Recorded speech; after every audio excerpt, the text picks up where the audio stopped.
No, these people are such pathetic liars. I watched his response through its entirety. I didn't mix or cut anything. I turned comments off because mobs of lunatics brigade anti-Semitic comments like he's a Jew, he's a rabbi nature. You can't write that in Hasan's subreddit or Discord. You can write that in Hasan's subreddit or Discord.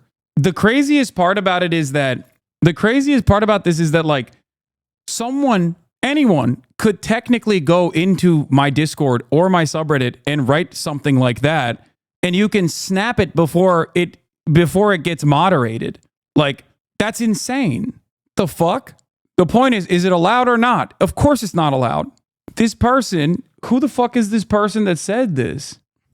Bro, this person doesn't even fucking follow me.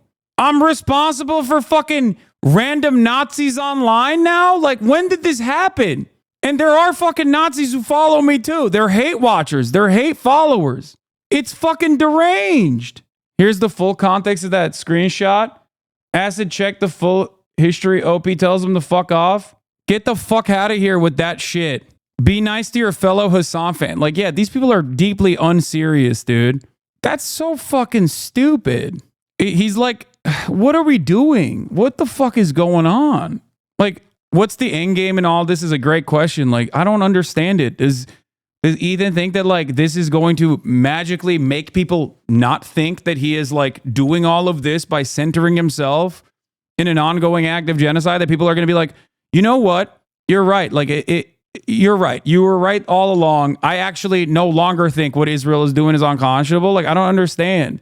I tried to explain to him that like, I tried to explain to him so many times. Like, I don't know. He wants to get you banned. Yeah, but this is so stupid. This is not going to fucking, this is ridiculous.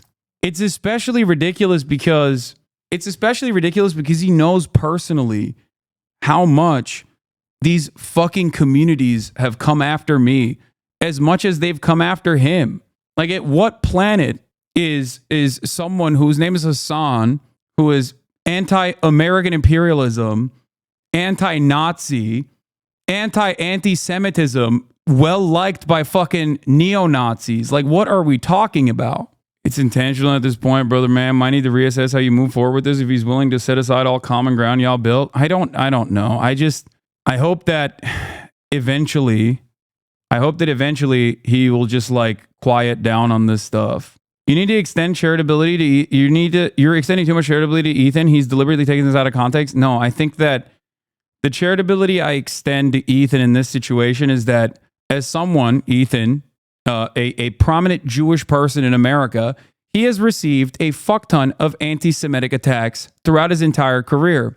And I'm certain that they increased after October 7th. Okay? For sure.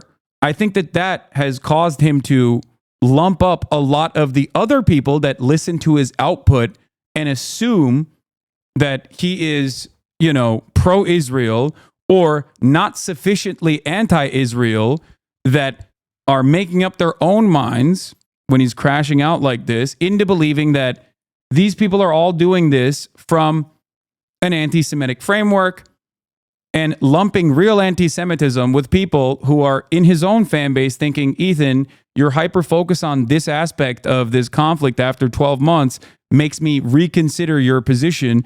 Perhaps you are not actually anti-Israel. Maybe you are pro-Israel. That's what's going on.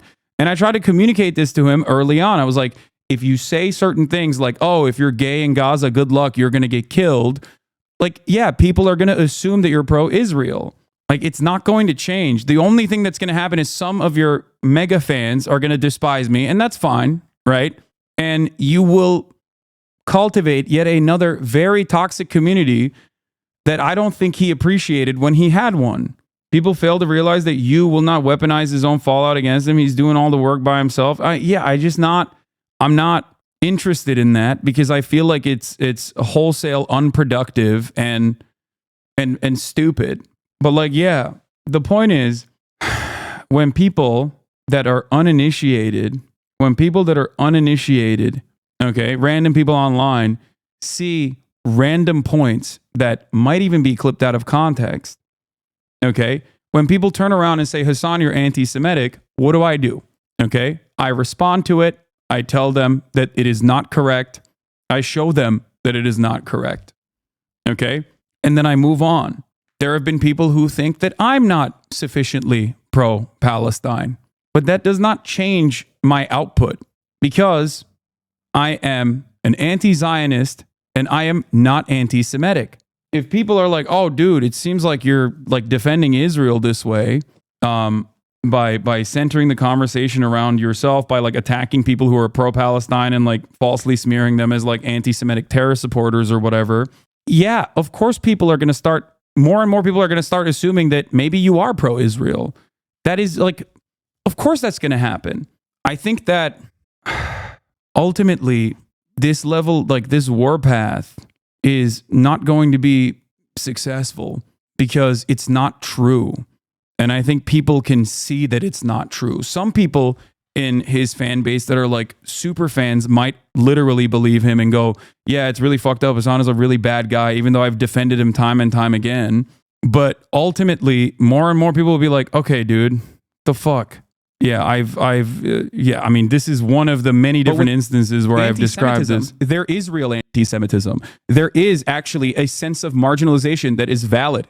There is actually a genuine impact of anti-Semitism that is a canary for fascist ideology. So when that gets diluted with anti-Zionism in a very nefarious cycle that tries to associate all of the actions of Israel with Judaism, you are literally, without recognizing, telling people something that is objectively false, okay? Just like Saudi Arabia and its actions have nothing to do with Islam, okay? Or the rest of the Muslim world, Israel's actions have nothing to do with Judaism or anything to do with that. It is a state, right? It is a state built around an ethno and religious supremacist ideology that is built on top of an area where there are millions of indigenous people and tens of millions that have been displaced already.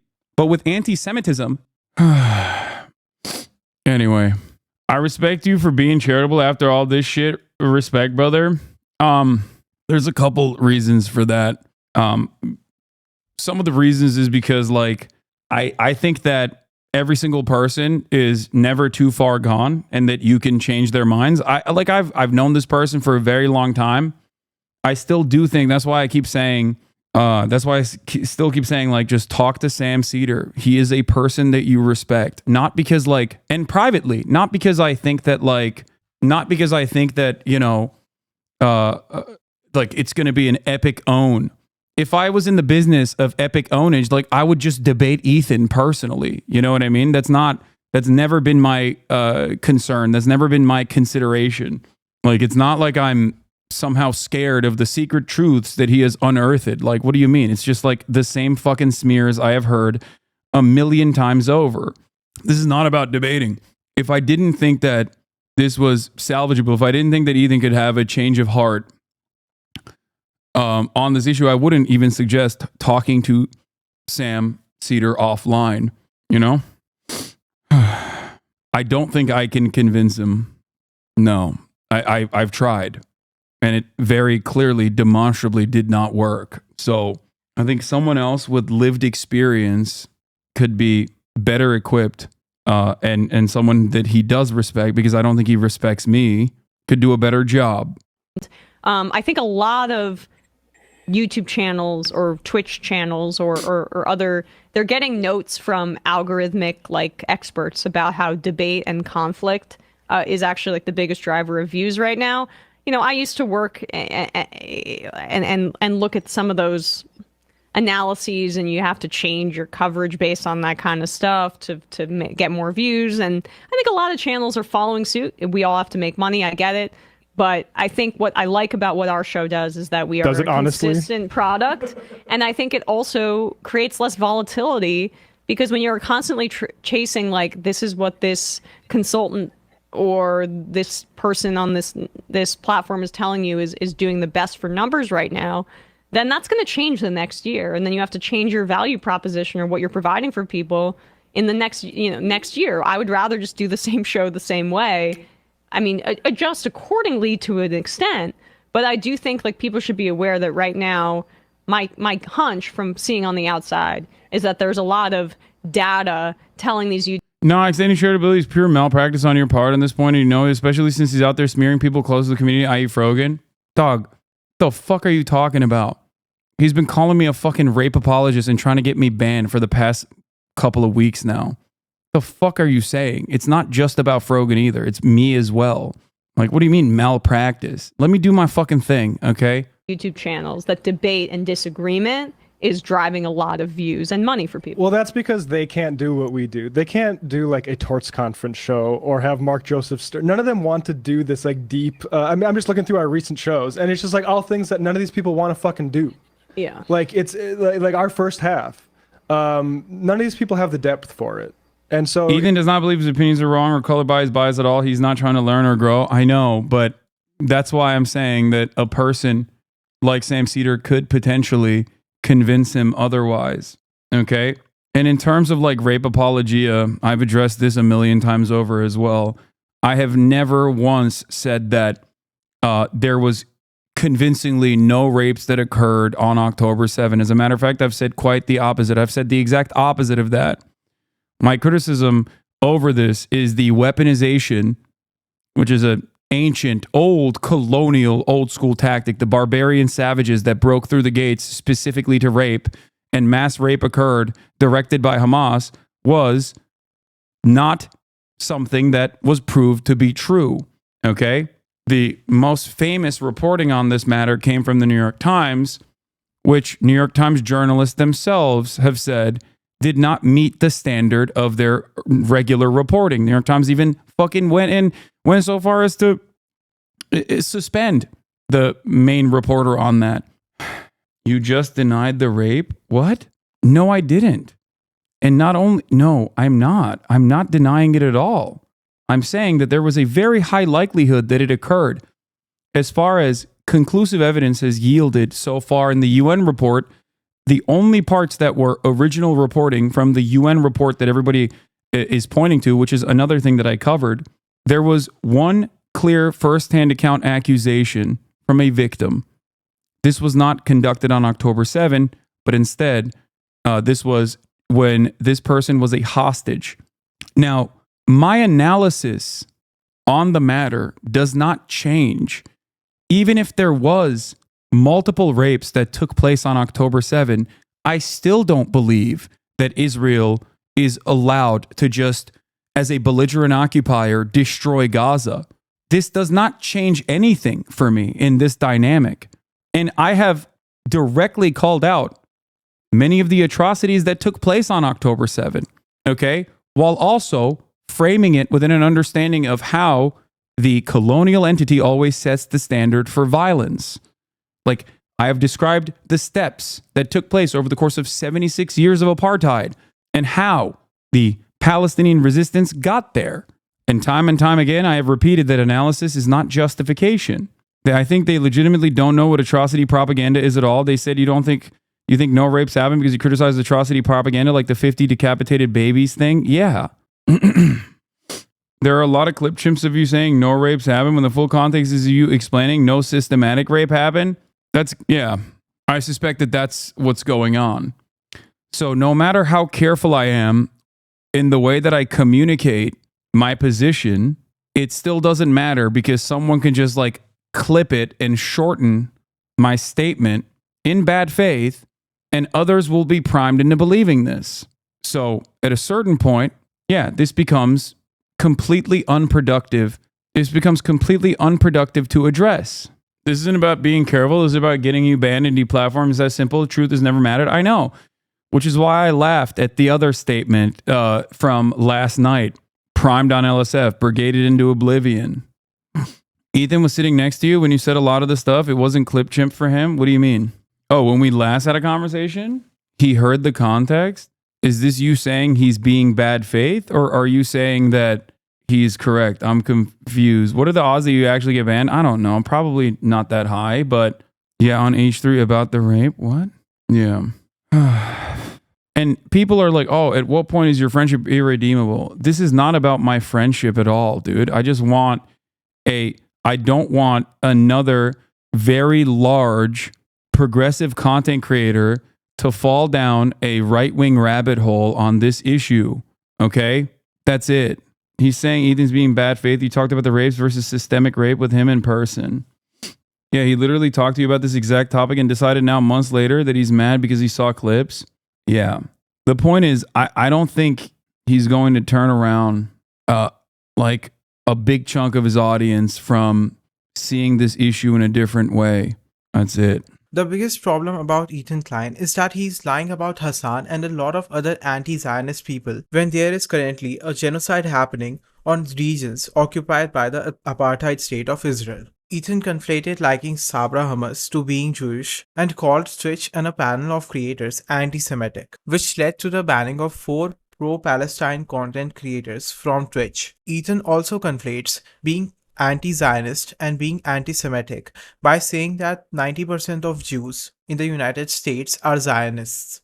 At a time when white supremacists and nationalists explicit division to spread anti-Semitism, Islamophobia, and racism, misrepresenting the definition of anti-Semitism, harms our collective pursuit of justice and puts our communities at risk. Criticism of the political ideology of Zionism or the policies of the State of Israel is no different than criticism of any other national policy or political ideology, including the settler colonialism, imperialism, and white supremacy foundational to countries like the United States. However, campaigns led by the Israeli government, the US government, and certain anti-Palestinian organizations seek to redefine anti-Semitism, aiming to conflate it with criticism of Israel or Zionism. This tactic shields the Israeli government from accountability for policies that violate Palestinian human rights. Equating anti-Semitism with opposition to Israeli policies or Zionism is especially dangerous at this moment.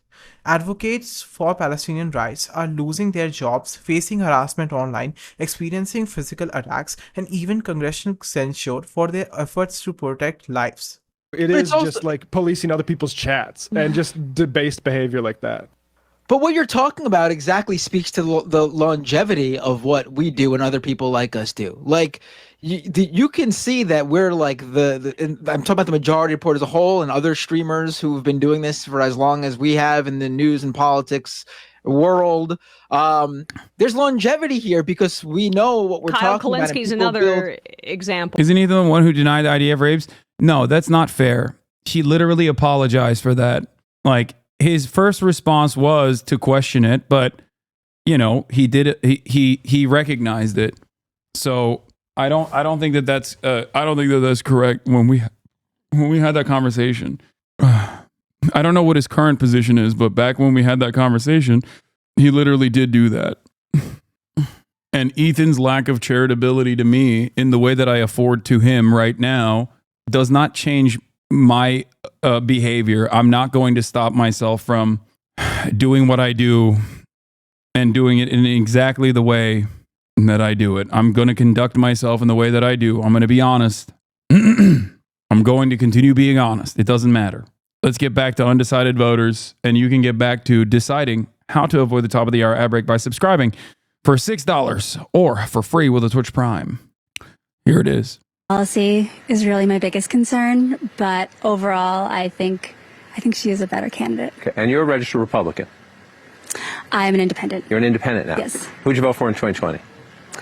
I voted for Trump. You voted for Trump. Yes. So if you vote for Harris, in the math, that's a big deal, especially where we live here Yeah. in the suburbs. Yeah. Okay. All right. We'll come back to that as well. You also had a conversation I did. with the vice president after. She immediately, you're the first one she sought It out. was lovely. Yeah. Tell me about it. What you can. I don't want to violate your privacy or her privacy, that's okay. but to the point you can. I really felt that, and I really I came out of this feeling just kind of a feeling of adoration of her personally. I think personally she is a good person, and there was a nice connection, especially as a woman. There are a lot of things that I connect with her as a woman. However, I am very big on details. This is the tax lady. Oh God. Oh no. What's she gonna say? Tax I'm big lady. on numbers.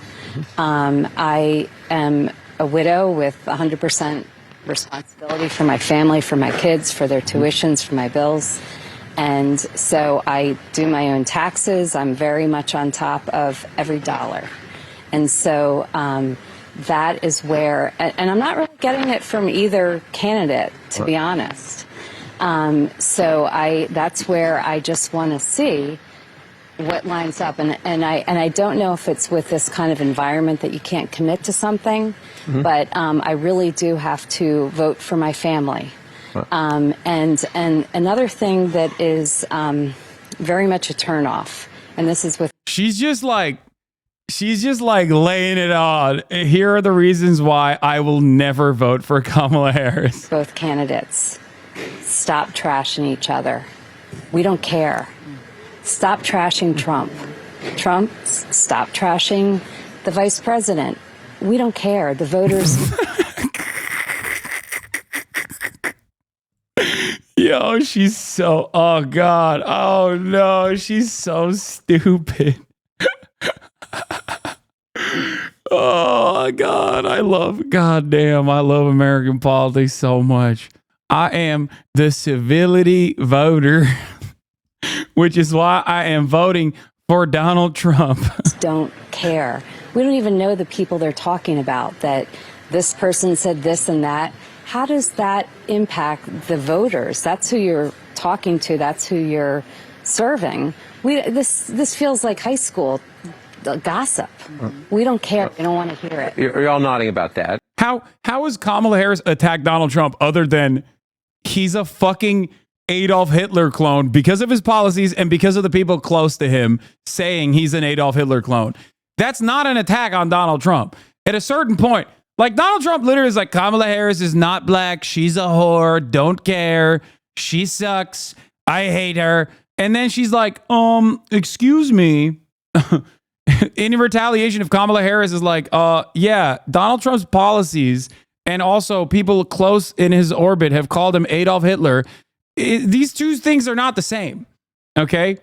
Yeah, As someone who's covered a lot of campaigns, I'm not here to take sides. Trump called her mentally disabled, said generals would have, no, not generals, all these other global leaders would have their way with her.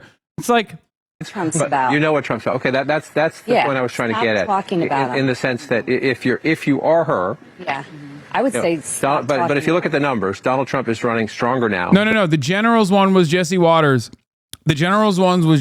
Trump specifically said all these other world leaders will make mincemeat out of her, like will destroy her. And he was running in either 2016 or 2020. Okay. So if you're her, you're thinking I need to try to disqualify him sometime. Okay. But you're all telling me that you would prefer she do that by making a more affirmative case. Yes. This is why you should pick me over him. Her. I would say exactly that. I think from prior to even entering the race as the presidential candidate, and then once she ultimately was nominated, for a very long time she didn't stoop to his level. And as of late, last couple of weeks, I've really started to see, like you said, this schoolyard bullying, and I think that's beneath her. She doesn't need to do that. She can run on her policy, she can run on her position. You don't need to stoop to his level, and I really think that's what the fuck has Kamala Harris done that even dude, I swear to God, undecided voters are making me sound like I'm coconut pilled right now. Like, what are you watching the same show that I'm watching? Are we living in the same plane of existence? What are these people saying? You cannot reason with these people. Like, what is going on? Oh, you shouldn't stoop to his level. When has she stooped to his level? I think she should, by the way. I think she should go farther beyond. That was a fucking thing that I was upset about to begin with. And she's like, no, actually, these are the most important voters in this country. Just remember that. These people in this room and people exactly like them are the only people that matter in November. Just remember that from this day on for the next 12 days. Remember that those people and what they decide will decide your future. What is this system? What is going on? I hate this so much. People that say stuff like, civility is my most important reason, or Kamala Harris should not stoop to Donald Trump's level. Like, what are you saying? What are these people saying? I'm going to start crying. I swear to God. It's like there is nothing that Kamala Harris has done that is anywhere even remotely close to what Donald Trump has done in terms of like communicating dog shit insanity. At the most, the most frustrating part about Kamala Harris is that she's too like cookie cutter, boring fucking bullshit, always answering questions like the teacher's pet that unfortunately didn't study enough for the test. So she's trying to fucking pad the word count as best as possible. Like, even in all of that, you go, both sides are attacking each other. Like, what the fuck? What is happening? Oh my God. Like, there are a million different things you could be launching direct attacks on Kamala Harris on, okay? A million different things. I do it all the time. I criticize the fuck out of her. But when I hear one singular undecided voter in one of the most important fucking swing districts in the country that is probably going to design the outcome of the next 4 years, it makes me want to no longer be here, okay?